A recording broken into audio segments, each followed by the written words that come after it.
Bueno, buenas tardes a todos. Quería darles la bienvenida tanto a ustedes como a Margarita Stolbizer y a Facundo Manes, y es un gusto para nosotros desde la universidad poder recibirlos.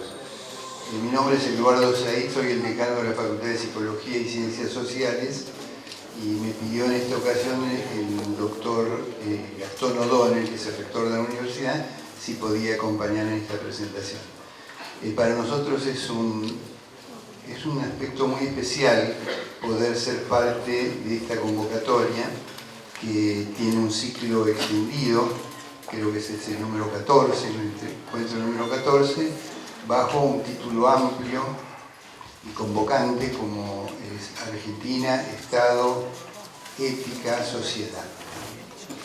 Desde ya que este título y estos nombres, estos significantes, tienen mucha relevancia para cualquiera de nosotros, para las carreras que se dictan en el marco de la facultad a mi cargo. Sociología, Psicología y Filosofía son muy fuertes, y yo, si tuviese que elegir un término que para mí define este ciclo, es el de la ética. Tal vez, y en esto tal vez una opinión personal que creo que debe ser compartida por los acá presentes, si hay un nombre público que tipifica la ética en la Argentina, no solo él, ella, pero ella particularmente sí lo simboliza, es Margarita Stolbizer. En ese sentido,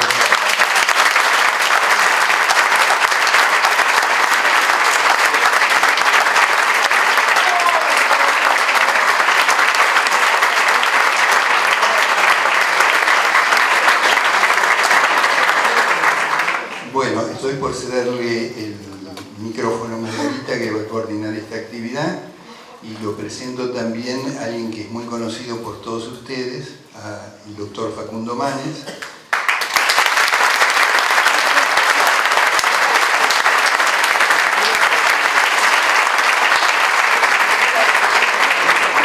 que por otro lado, leyendo en algún medio, alcancé a leer que tenés uno de los índices de popularidad más elevados.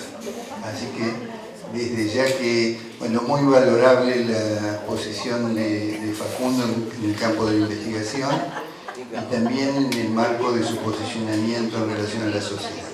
Así que bueno, yo los saludo y le dejo el micrófono a Margarita.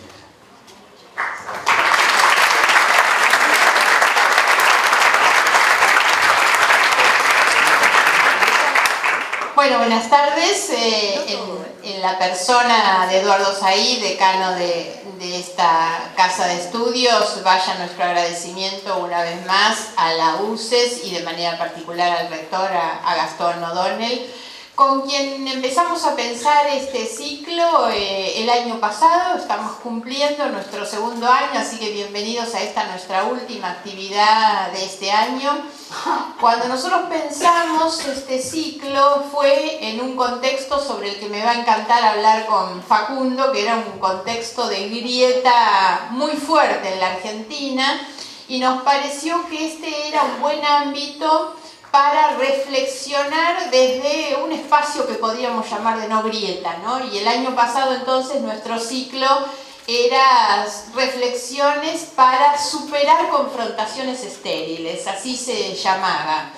Lo cierto es que hoy debemos decir que fracasamos en el intento, lejos de haber superado esa grieta, y más allá de conversaciones que hicimos muy pero muy interesantes durante todo el año pasado con participantes de altísimo nivel, digamos, para construir ese diálogo con personas que venían desde espacios muy diversos, porque lo hicimos con intelectuales, con periodistas, con referentes sociales. En una mesa me acuerdo que tuvimos a Juan Cara, Isela Costantini, María Luján Rey, Ernesto Tenenbaum. La verdad, y terminamos con una mesa con deportistas, y la última del año fue con Jairo cantándonos El Ferroviario y una cantidad de canciones muy pero muy lindas y muy simbólicas sobre el valor de la democracia, porque también en esto es que nosotros contextualizamos el ciclo. Y por eso también es porque reivindicamos, digamos, nuestra militancia democrática, es que también el ciclo se llama, y ha tomado este nombre para este año, Argentina, Estado, ética y sociedad. Porque lo que nos parece es que tenemos que pensar la Argentina parados en esos tres grandes pilares, ¿no? Por supuesto que de todo esto vamos a hablar con Facundo Manes hoy, porque lo que realmente nos importa es poder escucharlo a él, una persona de reflexión tan profunda, y a quien creo que lo más valioso es que nosotros podemos distinguir por sus ideas, porque es de esas personas, yo digo y lo calificaría como esos imprescindibles para pensar un proyecto de país distinto y un proyecto de país mejor.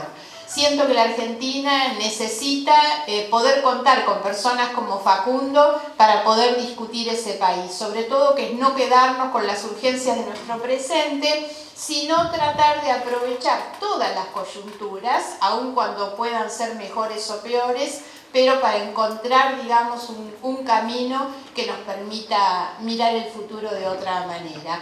Y lo hace además con ideas claras, pero en posiciones de enorme equilibrio, aún frente a estas tensiones que vienen caracterizando nuestro tiempo. Por supuesto que voy a ir preguntándole después también sobre el papel de la ética en la neurociencia, que es su tema, y me encantaría que nos hablara también ya no solo del cerebro humano, sino de cómo pensar que la Argentina también tiene un cerebro desde el cual nos tenemos que pensar. El último libro de Facundo es Decir presente, hacer futuro. Este título y este libro dice muchísimas cosas, dice de él, pero dice de todos nosotros como país y como nación, y es un poco lo que habla de este cerebro de la Argentina y que nos ayuda a pensar eso. Así que obvio que la primera intervención que le voy a pedir a Facundo es que nos diga, que nos resuma en algunas palabras qué es lo que nos quiso contar con esto. Porque además, y acá va a ir el otro gran disparador de nuestra charla con Facundo, es que atrás del decir presente, hacer futuro, hay otra reflexión, que es cómo construir un proyecto político para la Argentina. Entonces vamos a hablar mucho de política, obviamente. La Argentina es eso. Facundo es una persona de enorme vocación por lo público, sobre todo, y por eso, insisto, vamos a hablar de la Argentina y del Estado y del papel del Estado y, obvio, de las políticas públicas. Así que, Facundo, bienvenido. Para nosotros es un enorme gusto poder tenerte en este cierre de nuestro ciclo aquí en la UCES. Y entonces vaya la primera pregunta sobre el decir presente y hacer futuro. Bueno, gracias Margarita por la invitación. Felicitaciones por este ciclo. Antes que nada, hay gente parada ahí arriba. Acá hay un lugar, así que si quieren bajar, hay un lugar que pueden ocupar. Y si no, cualquiera de ustedes, pues también puede sentarte. Gracias por la invitación y felicitaciones, la verdad, para pensar nuestra sociedad por este ciclo que hoy culmina durante este año. Y también gracias por la generosidad. Margarita es una persona muy generosa, siempre lo ha sido conmigo, lo ha sido con todo el mundo. Ha tratado de fomentar otras voces, así que estoy muy agradecido por eso, Margarita. En el libro nosotros básicamente planteamos un sueño. Los argentinos hemos perdido la capacidad de soñar en grande. Y tenemos que volver a soñar en grande porque si no vamos a estar en 10 años reflexionando sobre los mismos temas con nuevos sectores vulnerables sumados a los que ya tenemos, porque Latinoamérica es una de las es la región más desigual, pero es una de las regiones del mundo que menos crece económicamente.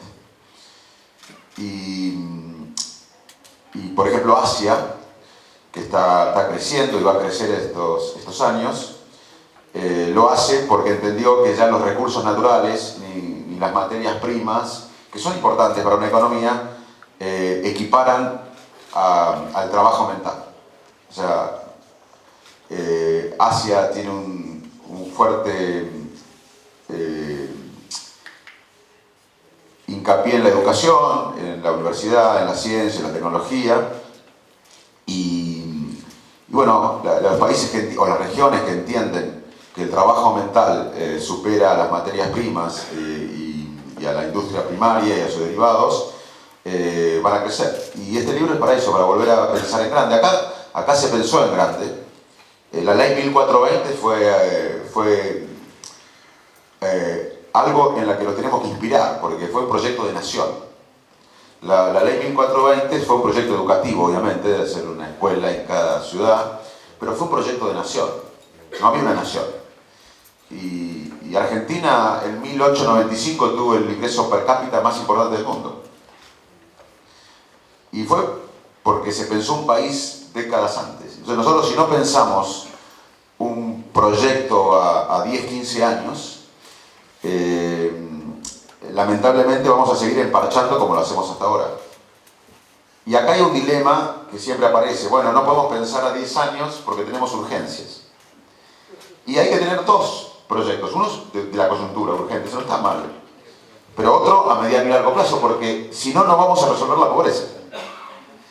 Y esto lo llevo a mi profesión, a la medicina. Usted ve en un hospital. Y el hospital tiene una guardia, tiene una emergencia, donde se frena la hemorragia, se hace resucitación, se trata las infecciones graves, el shock séptico, etcétera, etcétera. Pero el hospital no es solo la guardia. El hospital tiene prevención, tiene investigación, tiene clínica médica, tiene otras áreas no coyunturales.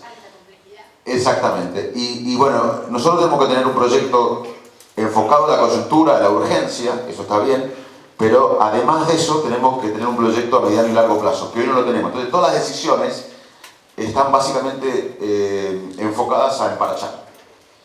Y el libro es un poco ayudar a pensar un proyecto que nos dé el bienestar que aspiramos. Argentina es un país que aspira a cierto bienestar, pero simplemente no lo podemos otorgar. Entonces cualquier administración va a fracasar. Por eso no generamos la riqueza para 45 millones. Y tenemos que sincerarnos. Y déjame volver a mi profesión de médico. Cuando un paciente viene al consultorio con la familia, y la familia nos cuenta la situación del paciente, nosotros le damos la palabra a la familia. Bueno, ¿por qué lo traen? Porque el paciente no quería venir. Un caso bastante típico en mi área, que me dedico a la conducta humana y a los problemas de conducta. Entonces, escuchamos a la familia y la familia nos detalla todo lo que ve en el paciente. Y después le preguntamos al paciente, ¿y a vos qué te pasa? Y muchas veces el paciente dice, no, yo no estoy perfecto, me dice, son unos exagerados. El paciente tiene lo que llamamos anosognosia, que se da en muchos trastornos conductuales, que es no reconocer el problema. Ese paciente, si está deprimido o tiene un trastorno bipolar o tiene ansiedad o es adicto, no va a poder beneficiarse de los avances de la medicina moderna, porque al no reconocer dónde está parado y decir estoy perfecto, no necesita ayuda, no puede, tiene un mal pronóstico. Y Argentina está si no cambiamos y dejamos de parchar de una vez por todas y cambiamos también el paradigma, está condenada a cada 4 o 8 años las administraciones fracasen, porque nosotros no generamos la riqueza para 45 millones o 50 que seremos en unos años. Entonces cualquier administración va a tener problemas. Y nos mentimos. ¿Por qué? Como paciente anosognósico, que estamos bien. No, porque nosotros somos ricos, decimos, ¿no?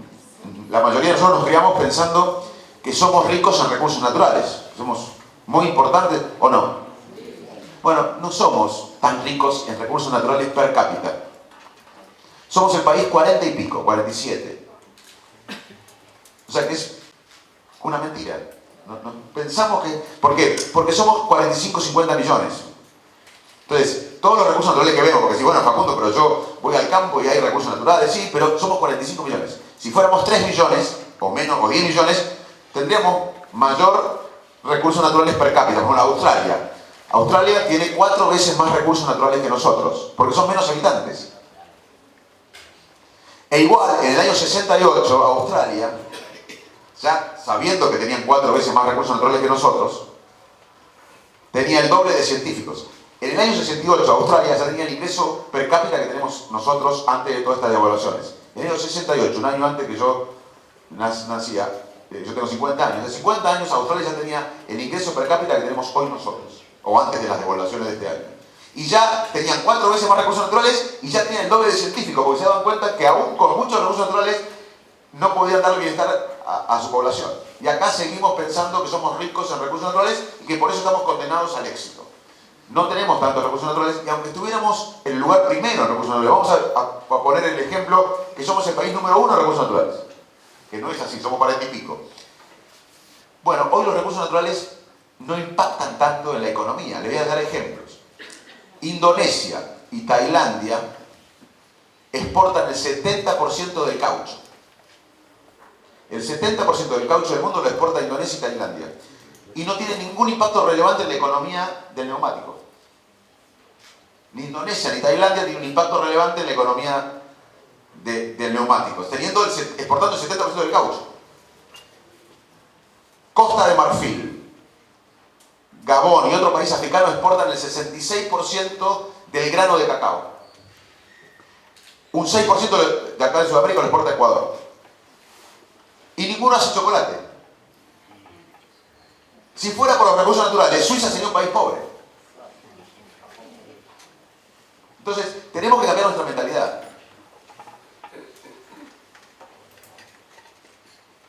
Holanda es el segundo exportador en dólares de alimentos. El primero es Estados Unidos. Uno dice el segundo exportador de alimentos en dólares es Rusia, India, China, Brasil, Argentina, Canadá. No. Holanda. ¿Por qué? Porque tiene una estrategia, un plan. Hace unas décadas, la burocracia estatal, los sindicalistas, los científicos, los educadores, todos se pusieron de acuerdo que tenían que tener conocimiento, valor agregado, puerto, ética, justicia, instituciones, tecnología para incluso importar alimentos por el puerto de Rotterdam y exportar alimentos. Entonces, ahí creo que queda claro que hoy el poder mental, la capacidad mental, el conocimiento es el motor de la economía. Entonces, tenemos que dejar de mentirnos en otro aspecto importante, y con esto termino la primera pregunta, es que somos un país en vías de desarrollo. Otra cosa que ustedes habrán escuchado es que estamos en vías de desarrollo. Yo tengo 50 años, como les dije, desde los 8, que yo recuerdo 7, escucho que estamos en vías de desarrollo. Ya tendríamos que habernos desarrollado, 40 años. No estamos en vías de desarrollo.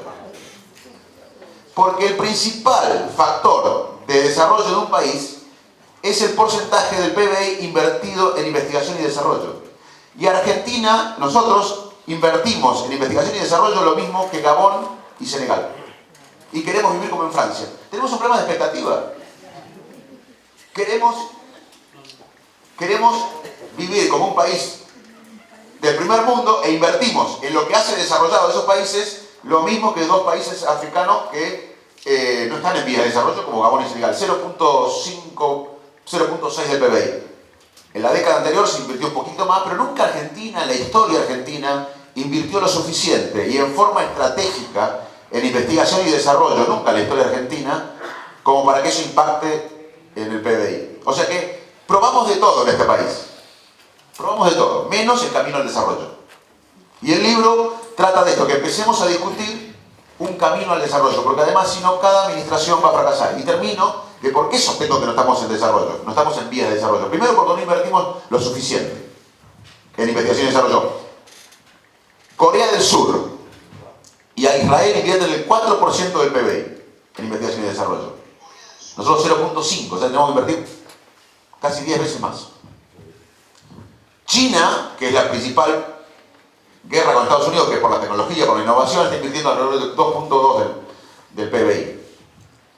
Y nosotros tenemos que haber decidido entre todos qué áreas estratégicas Argentina necesita poner innovación, porque la economía que yo aspiro es como la de Canadá, es donde ellos tienen recursos naturales, pero parte de la economía no tiene nada que ver con recursos naturales, y parte de la economía son derivados como valor agregado de recursos naturales. Eso es lo que debemos hacer. Argentina debería seleccionar entre todos la pesca sustentable, el litio, vaca muerta, la alimentación.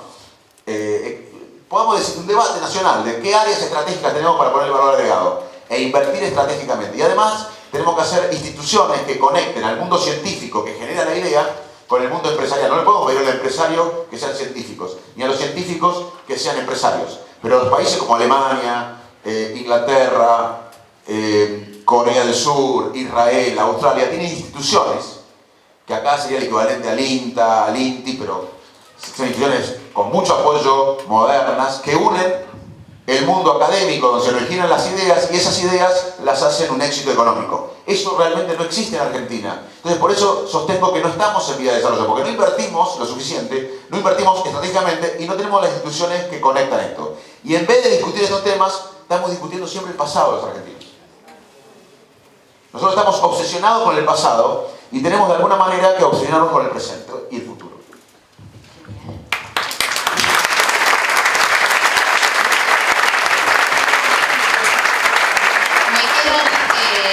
Dando vuelta, por supuesto, reflexiones y consultas sobre esto. Vuelvo un poquito sobre el comienzo. A mí me da la impresión que nosotros tenemos un problema importante vinculando esto con la política pública, que es el tema de las prioridades, ¿no? Te he escuchado decir gobernar y fijar prioridades, ¿no?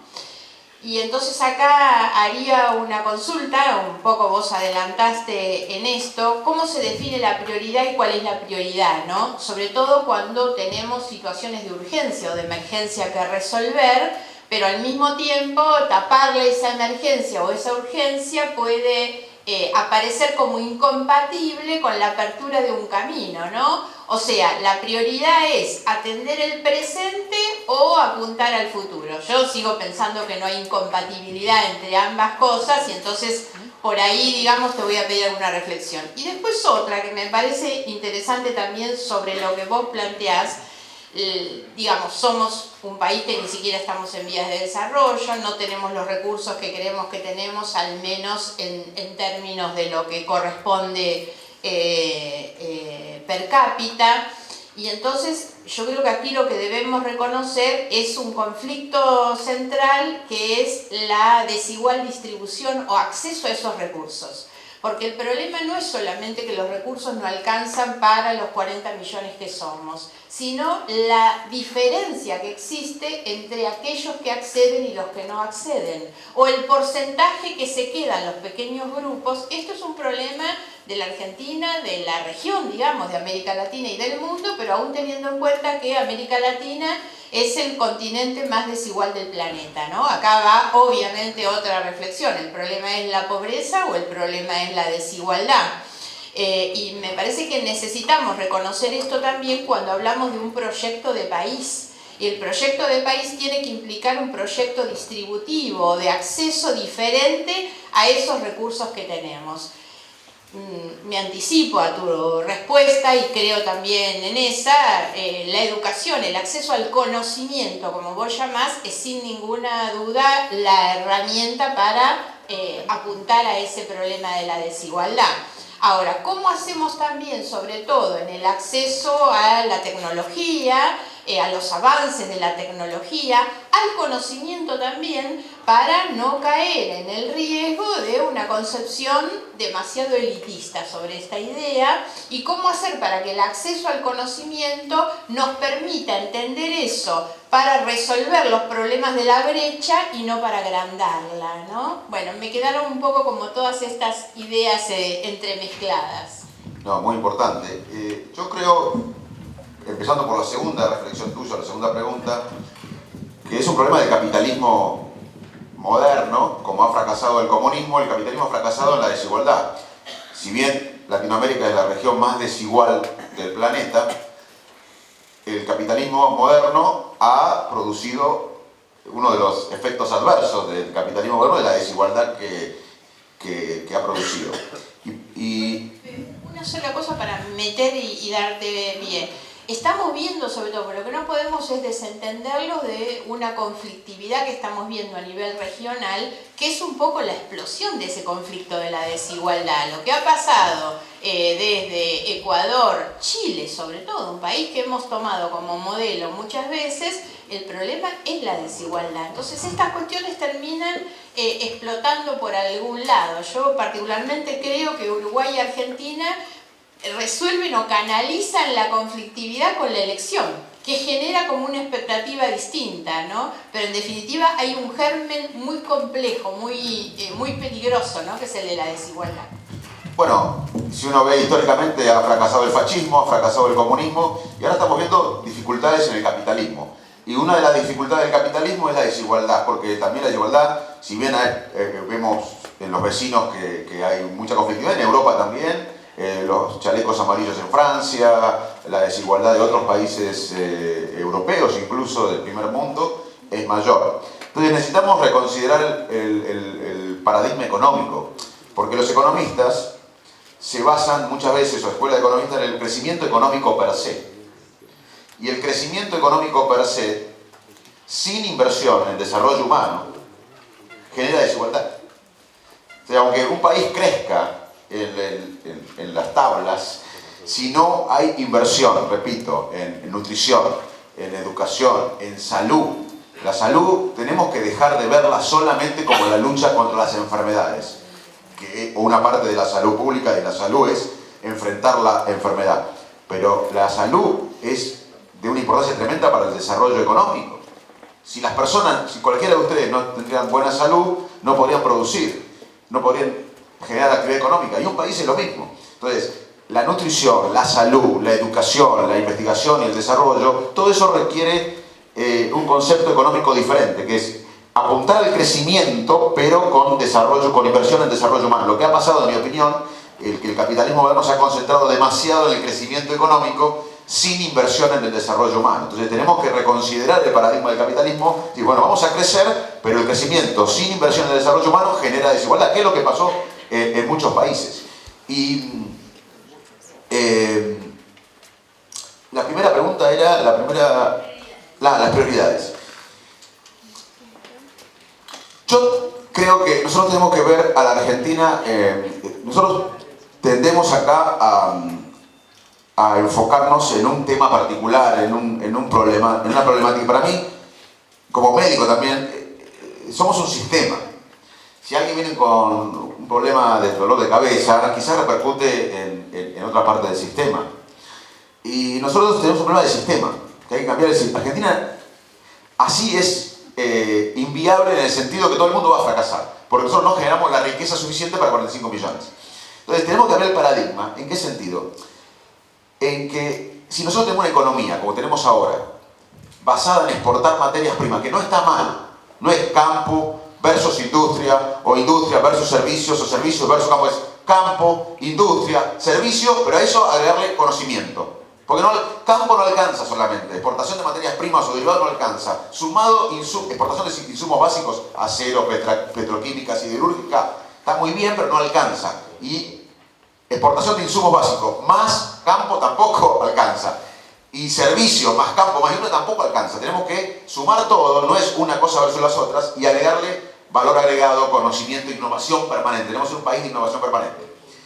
Si nosotros tendríamos este proyecto, Margarita, en mente, si vamos más allá de las diferencias políticas, de la manera que interpretamos el pasado, de la manera que interpretamos el presente, vamos a soñar en grande. Argentina se va a convertir en un país de innovación permanente. Al agro, porque el agro y el campo hizo un buen trabajo, agregó tecnología, agregó innovación y hoy exporta más, ¿no? El trabajo del campo es admirable. Argentina en algunos sectores del agro compite en la genética animal, en la bioeconomía, compite a nivel mundial. Pero lo que simplemente digo es que no alcanza para 50 millones. Tenemos que seguir creciendo con el campo, poner más innovación en otras áreas, pero agregar esto que hablamos del conocimiento. Si hacemos esto a 10, 15 años, tenemos un paradigma como tuvimos con la democracia. Muchos que están acá recuerdan en el 82, 83, no importaba si éramos del partido intransigente, radicales, peronistas, pobres, ricos, de derecha, de izquierda. Nadie dejó de ser peronista, radical, del partido intransigente, de derecha, de izquierda, pero todos queríamos democracia. Nos unimos por un proyecto superador. Y 30 años más tarde, no es perfecta, pero tenemos democracia. Y parte de lo que dijo Margarita, quizás es debido al sistema democrático que está funcionando, que no estalló Argentina con el gran problema social que tenemos, por las elecciones y por la transición que tuvimos. Hoy necesitamos un nuevo paradigma. Hoy necesitamos un paradigma, no la democracia, porque ya la tenemos, pero algo similar. Ponernos de acuerdo, no dejar de ser de un partido, de otro, pero en algo tenemos que ponernos de acuerdo para un proyecto de país. Y ese para mí es el conocimiento, es la innovación permanente, es generar valor agregado en todo lo que hacemos, haciendo pasta o haciendo bioeconomía o haciendo medicina digital, lo que sea, pero tenemos que poner valor agregado, si no, no vamos a poder dar bienestar a 50 millones.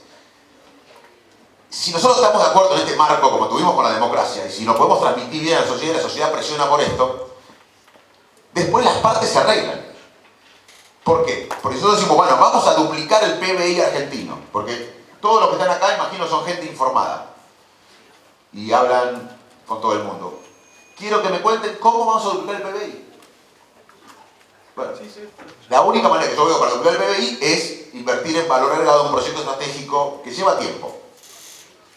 Si nosotros logramos recrear ese paradigma, que para mí hay una causa política importante, porque la política por el ego, por un puesto, no tiene sentido. La política por las causas tiene sentido, como lo tuvo la democracia. Hoy necesitamos una nueva causa, que es generar bienestar en un mundo competitivo, altamente educado, basado en la innovación, en la ciencia. Argentina tiene que hacer lo que nunca hizo, invertir muchísimo y estratégicamente. Y eso no puede ser bandera de un sector, que además tampoco se invirtió tanto, ni estratégicamente.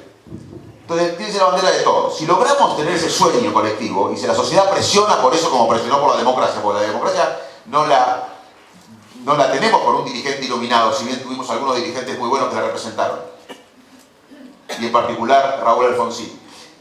La tenemos la democracia porque el pueblo argentino reclamó, murió y luchó por la democracia. Si hoy el pueblo argentino tendría la posibilidad de ver un paradigma nuevo, que para mí es el conocimiento, después es obvio que necesitamos nutrir a la gente. Además de lo humano, estratégicamente necesitamos tener un pueblo nutrido, un pueblo con salud y un pueblo educado. Porque además de lo humano, es estratégicamente necesario, porque si tenemos un pueblo educado, vamos a poder generar valor agregado. Si nosotros tenemos una economía basada en exportar materias primas, no necesitamos un pueblo educado. O ustedes se preguntaron por qué en la Argentina no importa tanto la educación. ¿Por qué no importa, más allá de lo moral y más allá de lo humano, que como médico obviamente lo pongo primero, yo siempre digo que la prioridad es el hambre, pero ¿por qué no nos preguntamos más allá de lo humano? ¿Por qué a la Argentina permitimos que la mitad de los chicos sean pobres, que haya 40% de chicos de 10 años malnutridos, con esto un impacto en el aprendizaje? ¿Por qué permitimos que no tengamos una buena salud pública como la tuvimos en una época, o una buena educación? Argentina pasó de estar primero en los rankings de PISA a estar por debajo de los vecinos. ¿Por qué no nos importa eso? Porque no tenemos un proyecto basado en la innovación. Corea del Sur educa a su gente, no solo porque son buenos los coreanos del sur, porque tienen un proyecto económico basado en la innovación y necesitan un pueblo educado. Si vos exportás granos, no necesitas un pueblo educado. Entonces, al cambiar el paradigma, vos necesitas una justicia, porque si vamos por la justicia per se, bueno, tenemos justicia, que hay que tenerla, pero ¿para qué? Tenemos instituciones, tenemos geopolítica, y si vas por parches, es como en el 82 ir para normalizar la uva. Podía la gente luchar para normalizar la uva, otros podían luchar para tener justicia en el 82, otros podían luchar para normalizar la AFA, pero pero fuimos por la democracia y al otro día se resolvió la normalización de la uva, al otro día se resolvió la normalización de la justicia. Cuando hay un paradigma es obvio que las partes se tienen que acomodar. Acá nos falta un marco, un sueño colectivo que después nos haga ir, obviamente, si queremos duplicar el PBI basado en el conocimiento, tenemos que tener instituciones, tenemos que tener justicia, tenemos que tener geopolítica, depende con quién nos asociamos. Yo me asociaría con la gente que tiene las mejores universidades, el mejor conocimiento, la mejor innovación. Tenemos que tener un pueblo educado, tenemos que tener un pueblo de educación de calidad, porque queremos exportar valor agregado. Tenemos que tener un pueblo con salud, porque para tener salud es necesario, para educarse, tener salud, y para tener un país basado en la innovación tiene que tener salud y educación. Entonces todas las partes empiezan a tomar un sentido. Ahora, si uno va por la parte de tener salud, que está muy bien, o tener justicia, o tener educación, pero sin sentido, se pierde un poquito de energía y no se sabe para qué, porque se logra una mejor educación, ¿para qué? Yo creo que hay que tener un paradigma nuevo, que es Argentina debe ser un país que tiene que dar bienestar a 50 millones. La única manera en este mundo global que tenemos, globalizado, nos guste o no, es ser innovadores permanentes, en lo que sea. No tenemos que solamente descubrir la vacuna tal, o la droga tal, o el fármaco tal. Podemos ser innovadores en hacer el mejor café del mundo, los mejores alimentos del mundo, pero eso requiere un pueblo nutrido, educado, con salud, con innovación, y eso reduce la desigualdad. La mejor manera de reducir la desigualdad es cambiar el modelo económico, que yo creo que está crujiendo el capitalismo, de no buscar el crecimiento económico per se, sino buscar el desarrollo humano, invertir en el desarrollo humano.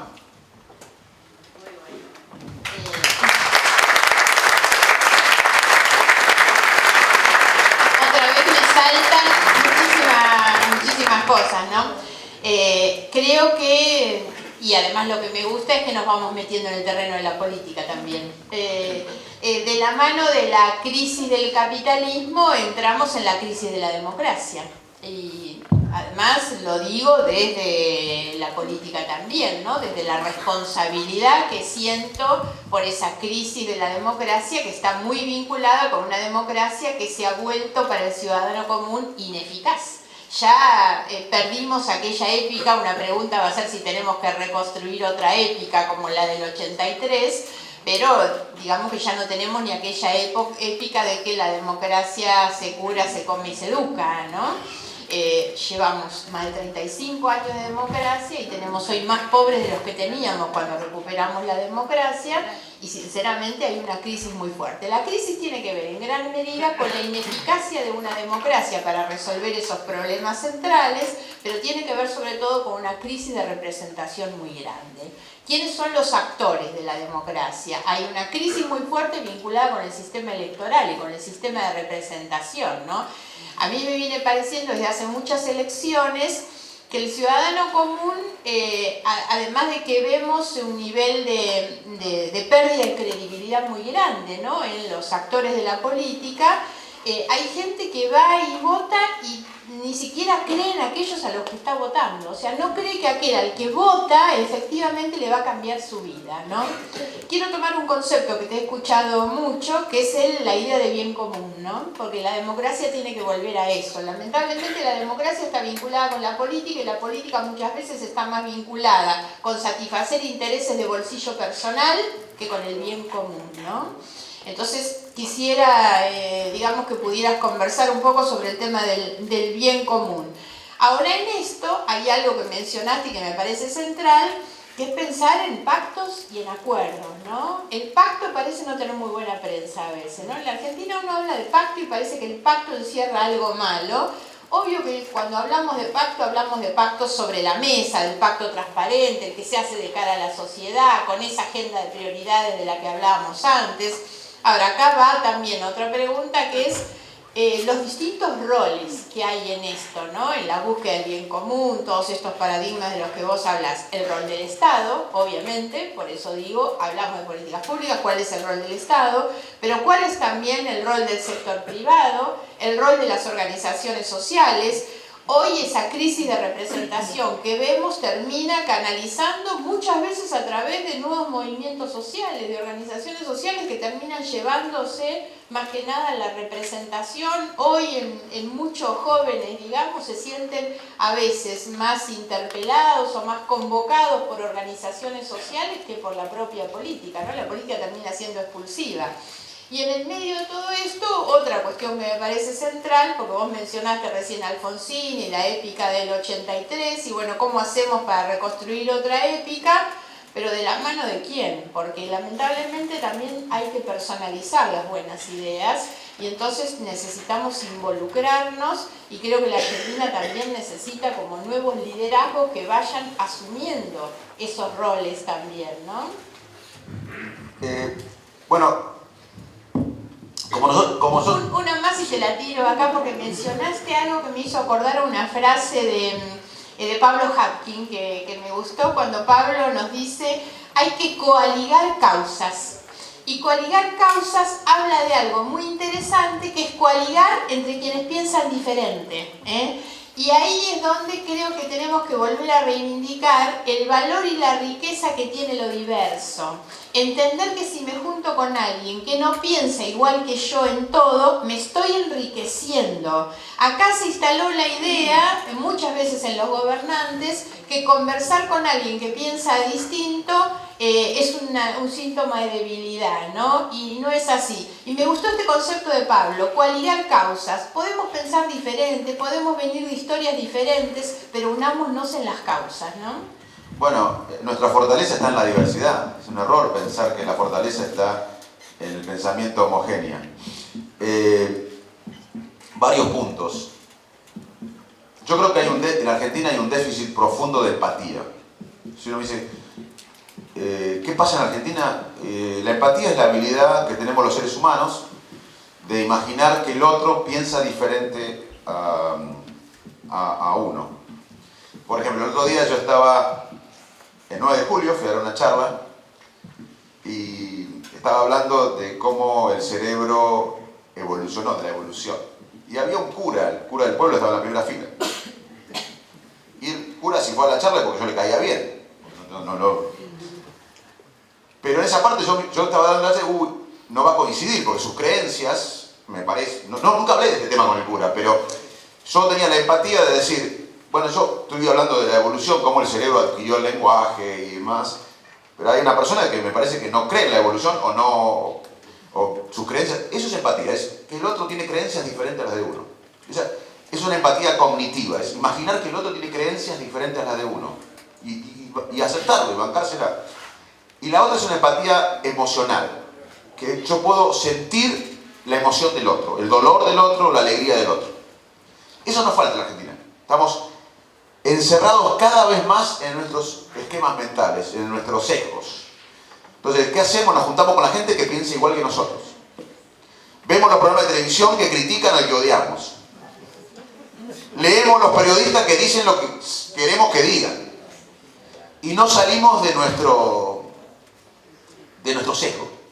Entonces, hay un déficit profundo de empatía a nivel global y en particular en Argentina. ¿Y cómo se sale de esto? Primero reconociendo que necesitamos comprender que el otro quizás tiene esquemas mentales diferentes a nosotros, que los tiene, y quizás tiene semillas de verdad. Y además tener un proyecto superador, como fue el de la democracia, que ahora ya debe ser otro, pero nadie dejó, repito, de ser peronista en el 83, ni ser radical, ni ser de los conservadores o del Partido Comunista. Todo el mundo siguió igual, pero todos nos pusimos de acuerdo en la democracia. Hoy nos falta un sentido de propósito colectivo. Y además lo tenemos que hacer porque eso nos hace felices. Ahora déjenme volver a mi rol de médico, de neurólogo, neurocientífico.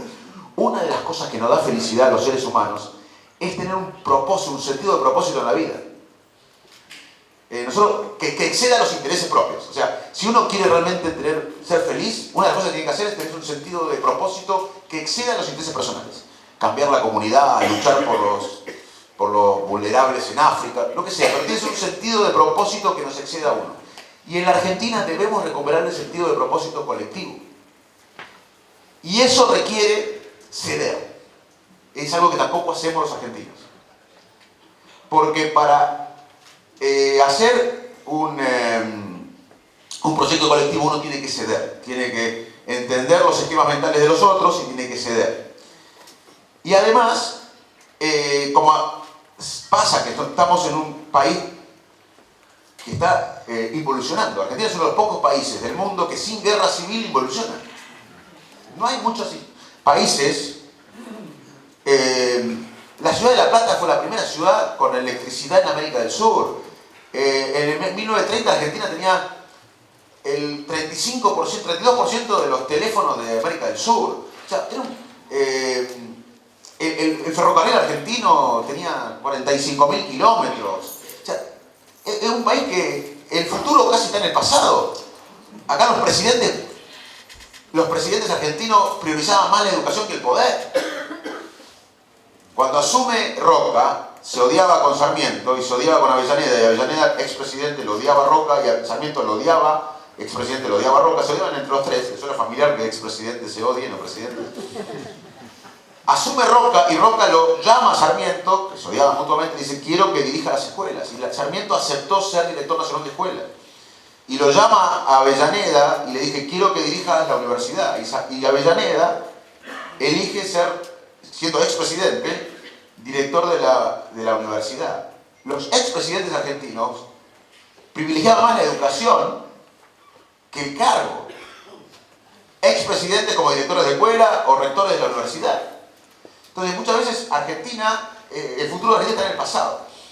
¿Y por qué digo esto? Porque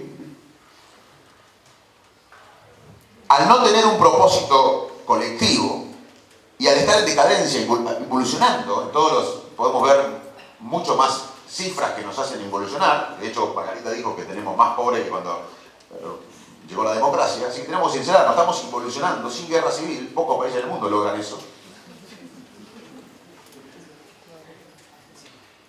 ¿Qué pasa? ¿La actitud cuál es de la gente? Cada sector es como un Titanic que va cayendo. Entonces, ¿qué hace uno? Cuida a los chicos de uno, la familia. Entonces, ¿los sindicalistas qué hacen? Se cuidan ellos. Los universitarios, ¿qué hacemos? Nos cuidamos nosotros. Los políticos, ¿qué hacen? O sea, en un país, en un Titanic que va cayéndose, hundiéndose, cada sector tira para su lado. Entonces, esto no se soluciona con parches. Tenemos que cambiar totalmente el paradigma. Y decir, bueno, vamos a tratar que el Titanic vaya para arriba. Tenemos que todos pensar en el bien común. Pero pensar en el bien común requiere un esfuerzo. Como ser honesto requiere un esfuerzo. Ser honesto es una actitud prosocial. Porque los seres humanos, evolutivamente, tenemos tendencias corruptas. ¿Por qué? Porque básicamente lo que hizo nuestra especie de hace miles de años fue sobrevivir. O sea, nosotros básicamente lo que queremos es sobrevivir. Y la conducta humana está basada en sobrevivir desde hace miles de años. Y para sobrevivir, nosotros teníamos que tener comida para nuestra familia, para nuestros hijos, y no pensábamos tanto en el bien común, como especie estoy hablando. El obra de la ley en nuestra especie es algo muy reciente, tiene 2 o 3 siglos, ustedes me corregirán, pero es nada. Hay conductas corruptas en otras especies, como las abejas, los chimpancés, las hormigas. O sea, corrupto quiere decir pensar en los beneficios personales y no en el bien común. Parte de la civilización es pensar, de la modernidad, es pensar en el bien común. Pero para eso hay que hacer un esfuerzo, porque todos tenemos tendencia a llevar agua para nuestra familia. Pero como yo pienso en el bien común, soy honesto. Como pienso en el bien común, cedo. Entonces, es un mecanismo que tenemos que estimular. Porque naturalmente tenemos tendencia, y más cuando el Titanic se hunde, a llevar agua para nuestro molino. Entonces, necesitamos liderazgos que promuevan la empatía, que promuevan el pensamiento del bien común, que promuevan un propósito. Y en eso se basa la educación. Déjenme hablar un minuto de la educación del futuro. Ahora la inteligencia artificial está reemplazando muchas tareas que hacemos los humanos. Esto no es nuevo, tiene décadas. La inteligencia artificial nace en el siglo pasado, a mediados del siglo pasado, en la década de 50 del siglo pasado. Pero la última etapa de la inteligencia artificial es novedosa, porque antes, las primeras décadas de inteligencia artificial, los programas hacían tareas para los que eran programados. Por ejemplo, un programa era programado para mover este vaso y el programa hacía la tarea para la que fue programado. Y ya había predicciones de hace décadas que la tecnología y los robots iban a reemplazar al humano, nunca pasó. Pero en la última etapa de inteligencia artificial, los programas pueden hacer tareas para los que no fueron programados. Eso es revolucionario. Porque los programas aprenden del ensayo y error, manejan mucha información en muy poco tiempo, entonces hay un miedo a la robotización y a la reducción del trabajo por la inteligencia artificial. Están todos enterados de esto. Bueno, ¿saben los países que tienen menos miedos con la robotización? Los escandinavos. ¿Por qué? Porque tienen una muy buena educación. De paso le digo que Finlandia era un país más atrasado que Argentina hace unas décadas, pero invirtió en educación, en conocimiento, y hoy es uno de los países modelos en educación del mundo. Pero hubo un propósito finlandés. Eso. En un momento todos los finlandeses dijeron, vamos a invertir. Pero hubo un propósito finlandés, hubo un propósito. Todos dijeron, somos muy atrasados, somos un país agrícola, vamos a invertir en conocimiento, en educación. Es un propósito nacional. La educación es un propósito. De hecho, un chico del secundario inteligente, con grandes notas, no quiere ser ni médico, ni abogado, ni empresario, quiere ser maestro. El trabajo que más buscan los chicos más capaces y más formados de Finlandia es ser maestro, porque hay un prestigio social del maestro que acá tenemos que recuperar. ¿Y Holanda? Y Holanda también. ¿Quién puso a una persona para que elija Holanda? La reina. En vez de elegir al hijo, puso una Argentina. Sí. Puso una Argentina. Tenés razón, puso una Que Argentina. tenían perseguido los padres acá, que hicieron actualmente, tienen obras en el sur de nuestro país. Y es lo que vos pusiste como paralelo con Estados Unidos. Por favor, porque si abrimos a que todos hablen. No, te quiero, por eso te lo digo. Bueno, les quiero hablar de la educación, que tiene relacionado con esto. Entonces, los países que tienen menos desempleo son Alemania y Japón y Estados Unidos, que Estados Unidos tiene 3.7, el récord histórico de desempleo. Y son países muy robotizados, con mucha inteligencia artificial. O sea que la inteligencia artificial crea nuevos empleos. No hay que tener miedo, hay que educarse. ¿Y por qué digo esto? Porque la educación del futuro, del presente y del futuro, ya no va a ser transmitir un dato, transmitir un aspecto de la información. Eso ya no necesitamos. Ponemos Google y sabemos cuántos habitantes tiene Ulan Bator, o lo que una salsa. Todo está en Google. Bueno. ¿En qué va a consistir la educación? En insistir y reforzar las cosas en las que el cerebro humano es único. ¿Qué es la educación? Ahora es una brújula, es tener una brújula confiable en un mundo incierto, volátil y cambiante. Ya no es tener un dato. La educación tiene que ayudar a manejar la diversidad, que el otro es diferente, que en Europa está pasando también dificultades de empatía, promover el bien común, reforzar la creatividad, reforzar en síntesis todo lo que somos diferentes a las máquinas. Así que tenemos que invertir en educación también, porque parte de la empatía que necesitamos y parte del propósito que necesitamos va a venir por un pueblo educado. Porque un pueblo que no es educado y un pueblo que no está informado tiene estigmas, tiene miedo. Y la mayor amenaza de nuestra época es la ignorancia. La mayor amenaza de esta época es la ignorancia. La ignorancia nos divide. Y tenemos que buscar, y los líderes que fomentan la ignorancia son los malos líderes. Y los líderes que fomentan el bien común y un proyecto colectivo son los buenos líderes. Y necesitamos invertir y seleccionar a esos líderes. Voy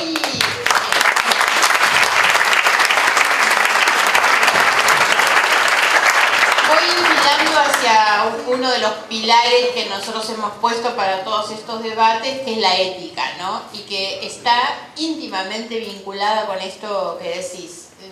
Quienes han venido a otras charlas me han escuchado muchas veces hablar de una filósofa española que yo cito mucho, que es Adela Cortina, y de un libro que es ¿Para qué sirve la ética? Y yo lo repito muchas veces porque ella habla de la idea de la ética colectiva y de la ética en la construcción de la empatía con el otro, que es de lo que vos acabás de hablar.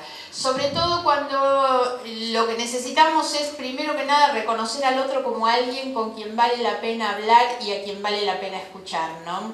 La otra cuestión es que esa empatía nos tiene que permitir estar en los zapatos del otro, para entender lo que al otro le pasa. Fundamentalmente si el otro sufre, porque atrás de eso, la ética de la empatía lo que construye es una fortaleza que nos permite trabajar para alivianarle la carga al que sufre, ¿no? Me parece que es un concepto muy fuerte, muy integral, y que nosotros vinculamos también con la política, porque en definitiva la política es la ética de lo colectivo. Y cuando vos decís el esfuerzo que significa dejar de pelear por mi entorno, por mi familia, también Adela Cortina habla de esto, qué fácil nos resulta construir esa empatía con los propios, con los que tenemos cerca, y qué difícil nos resulta con los otros. Cómo construimos a veces relaciones con los otros desde el prejuicio. ¿Y quién dijo esto? Y esto está bien o mal según quién lo dijo, porque estoy condicionado por esa idea y ese prejuicio que tengo respecto del otro, ¿no? Y la otra cuestión para nosotros central de la ética como proyecto colectivo es que para nosotros tiene dos pilares. Y los dos pilares, siempre inescindibles como parte de un mismo edificio, son la decencia y la igualdad, que es un poco de lo que vos hablabas recién también. Contanos un poco el papel que vos le das a esto, que es la ética en relación estrictamente a lo tuyo, a la neurociencia, al papel de la educación, a esta idea de construir una épica o un proyecto de futuro distinto. Bueno, te voy a responder la respuesta con mi vida, que es la vida de todos los que están acá, y de muchos argentinos, la mayoría de los argentinos. Yo me crié en un ambiente para nada elitista, no vengo de una élite. Mi vieja no terminó sexto grado, mi viejo era médico rural. Vivíamos con Gastón en un pueblito, Arroyo Dulce. No pertenecíamos a una élite ni económica, ni social, ni política. Y el cerebro humano aprende básicamente cuando algo nos motiva, nos inspira y nos parece un ejemplo. El contexto es muy importante. Y el contexto de la Argentina que nos criamos, como la de ustedes, era que, bueno, no nacimos en una élite, ni social, ni en política. Mi viejo no era Alfonsín, no era Cafiero, ni era Bulgeroni, ni era Fernández. No era una élite ni económica, ni social, ni política. Y el contexto decía, bueno, si somos honestos, tenemos ética, trabajamos y nos educamos, vamos a tener movilidad social ascendente. O sea, había un contexto positivo para un chico en Argentina, por lo menos cuando yo tenía 10 años, 40 años. Había un contexto más positivo, quizás, que ahora. No sé si era idealmente positivo, pero era más positivo que ahora. ¿Por qué? Porque ahora, según algunos datos recientes, solamente el 5% de los argentinos piensan que la educación es sinónimo de movilidad social ascendente. ¿Saben qué opinan en diversos estudios los argentinos de la movilidad social ascendente? ¿Cómo se construye la movilidad social ascendente en Argentina? Por la política, la corrupción, la herencia o el acomodo.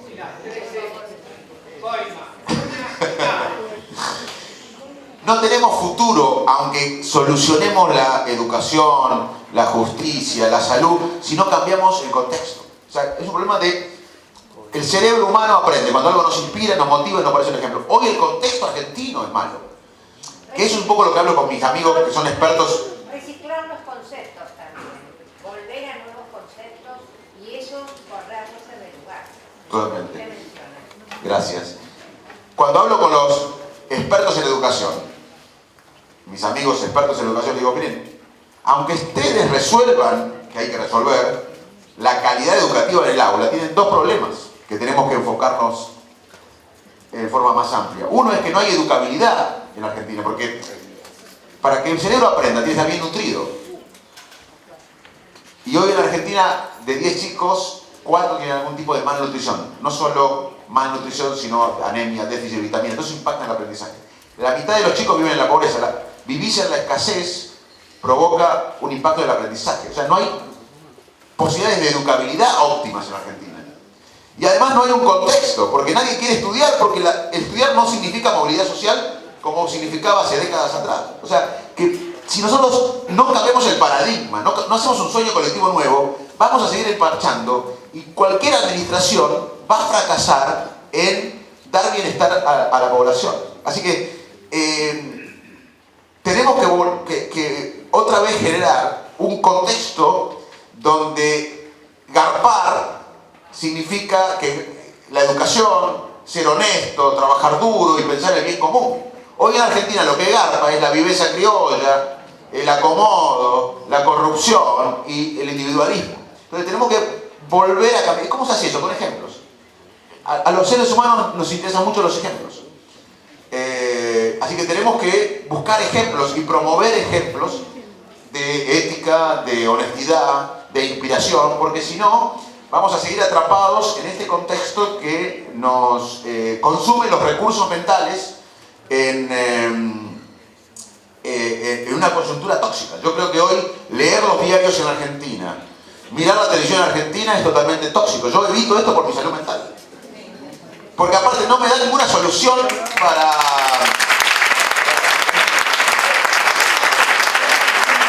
No me da ninguna solución para sacar a la Argentina adelante. Déjame volver a la medicina. Yo creo que la Argentina es un paciente que está en terapia, el paciente está en la cama de terapia, grave, con varias patologías base. ¿Y saben dónde están los médicos? Peleándose por el ego, por el guardapolvo más lindo, por la oficina, por la computadora, y nadie se acuerda del paciente. Uno ve a la dirigencia, no solo política, a la dirigencia empresarial, a la dirigencia sindical, repartiéndose los sectores de poder, pero no pensando en el bien común. Entonces, y el periodismo, la coyuntura diaria nos refleja eso y nos intoxica más. Y no nos permite soñar. Hemos perdido la posibilidad de soñar en grande en la Argentina. Yo, por mi profesión, yo viajo por el mundo. ¿Y saben lo que envidio de otros países? La capacidad de pensar en grande. Nosotros hemos perdido la capacidad de pensar en grande en la Argentina. Tenemos que recuperar la autoestima para volver a pensar en grande como lo hicimos acá en este país. En Argentina, en 1869, había 80% de analfabetos. En el año 1869, en este país, había 78% de analfabetos. Y unos patriotas que pensaron en las próximas generaciones, no en las próximas elecciones, hicieron la educación pública, gratuita, igualitaria. Y en 1947 teníamos menos analfabetos acá que Italia y España, 13%. Tenemos que volver a tener sueños grandes acá. Yo hace 40 años que escucho lo mismo, bajar la inflación, evitar la fuga de capitales. Es como si un paciente está con 7, 8 patologías graves, hipertensión, colesterol alto, neumonía, diabetes, y eso le produce mareos o dolor de cabeza. Y los médicos se ocupan de los síntomas. Está muy bien esto ocuparse de los síntomas, pero si no vamos a la enfermedad de base, que no generamos la riqueza suficiente para los 25 millones y nos mentimos, vamos a seguir permanentemente tratando los síntomas.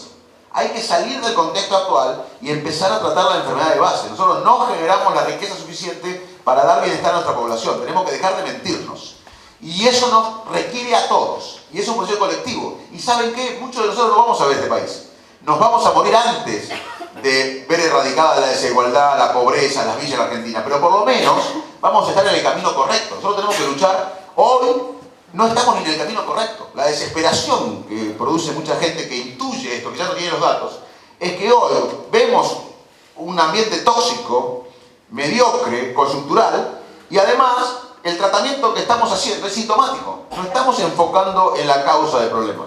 Entonces nosotros tenemos que volver a trabajar y a luchar, y parte de la política tiene que hacer eso, en una causa que nos saque de esta mediocridad permanente y que nos lleve a tener un sueño que quizás no vamos a ver cumplido, pero eso nos va a dar una sensación de felicidad, de bienestar, que va a generar mayor autoestima para lograr ese sueño cada vez más rápido.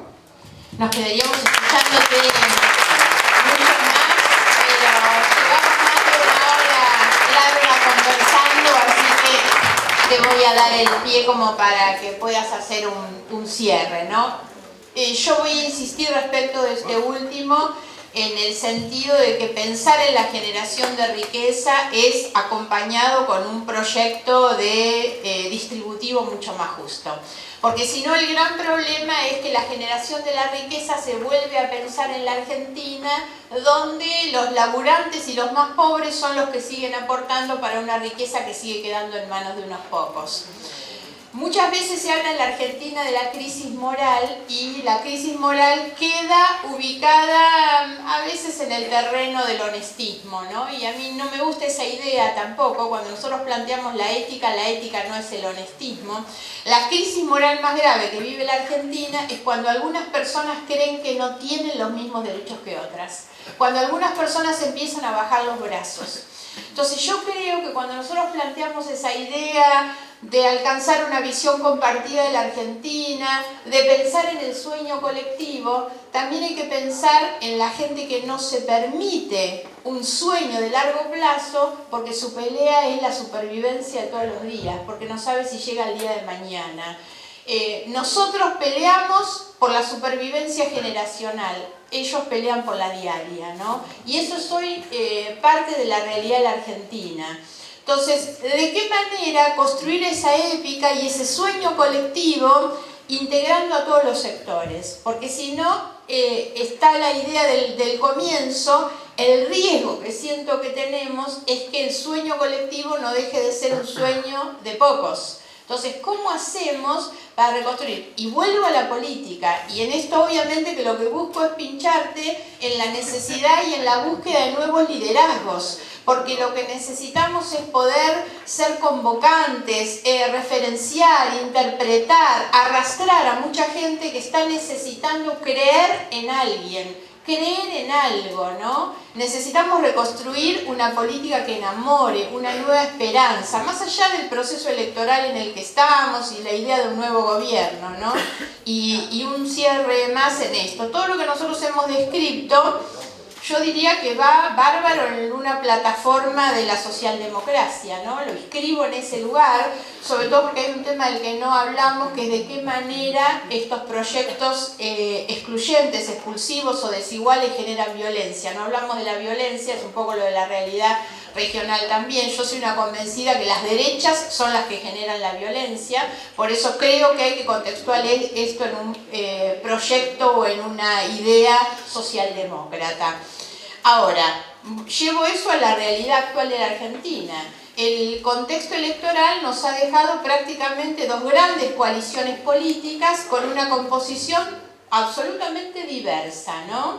Y a veces tenemos esa tentación a creernos dueños de una idea, lo digo además desde el error que muchos cometemos. Nosotros somos los socialdemócratas, somos los progresistas, nos apropiamos de esa idea.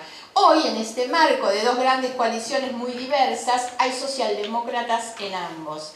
Lo digo porque a mí me parece que el sueño colectivo tiene que estar vinculado con esto, con el sueño de la igualdad, con la igualdad como horizonte. Y eso no puede ser patrimonio de unos en la pelea contra otros, ¿no? Vuelvo también a la idea de coaligar las causas. ¿Cómo se hace para poder llevar eso adelante? Y obvio que ya con esto te pido tu cierre. Ayer estuve reunido con unos chicos que trabajan en movimientos sociales, pero que no pertenecen a los grandes movimientos sociales que todos vemos y que ya están viendo ellos a los dirigentes sociales conocidos como parte de la burocracia. Plantearon eso. Y me decían que no quiere más, la gente más vulnerable no quiere más planes, quiere educarse, quiere movilidad social, quiere esto que estamos hablando ahora. Ya están cansadas de que se subestimen con planes. Entonces, déjenme volver al ejemplo. Acá necesitamos dos proyectos. Uno de coyuntura, de urgencia, de vulnerabilidad. Es la guardia del hospital. Yo soy médico, los hospitales necesitan guardia, la emergencia. Hay que darle nutrición a todos los argentinos, estímulos afectivos, cognitivos, porque aparte, yo quiero dejar un mensaje, no, resolver el hambre no puede ser para nada la meta final. Tiene que ser el desarrollo cerebral. El desarrollo cerebral requiere 2 décadas. El cerebro termina de desarrollarse después de los 20 años. Y para eso necesita nutrición, pero además de nutrición, estímulo, educación y afectos. Así que no podemos tener como meta final resolver el hambre. Obvio que tenemos que resolver el hambre, pero tenemos que ir por darle la oportunidad de que la persona use en su vida todo su potencial afectivo, cognitivo y emocional, socioemocional. Entonces, tenemos que tener un proyecto para la coyuntura, urgencia, la guardia del hospital, y un proyecto de generación de riqueza con reducción de la desigualdad, que es invertir en el desarrollo humano, en salud, educación, nutrición, etc. Ahora, y por suerte los sectores más vulnerables lo están entendiendo, más que los dirigentes. Los sectores vulnerables ya no quieren más planes, quieren educarse, porque por las redes sociales se ven que no pasa por la subestimación de solamente un plan. Y además, este dilema lo tuvo Nehru, el arquitecto de la India moderna. Cuando asume, empieza a hacer todo esto. Y los opositores le decían, pero Nehru, la India es demasiado pobre para invertir en educación, en nutrición, en salud, en ciencia, en tecnología. Y Nehru le respondía, justamente porque somos demasiado pobres, no podemos darnos el lujo de no invertir en lo que nos va a sacar de la pobreza. O sea, tenemos que entender que si no hacemos esto, porque tenemos desigualdad y pobreza y vulnerabilidad, que hay que dedicarnos aparte, si no hacemos esto, en 10 años vamos a estar nosotros hablando acá con una nueva capa de pobres. O sea, esta es la salida para generar riqueza, para darle bienestar a la sociedad. Si no lo entendemos porque estamos como miopes viendo solamente el presente, vamos a seguir así como hace décadas que veníamos en este Titanic que se llama Argentina.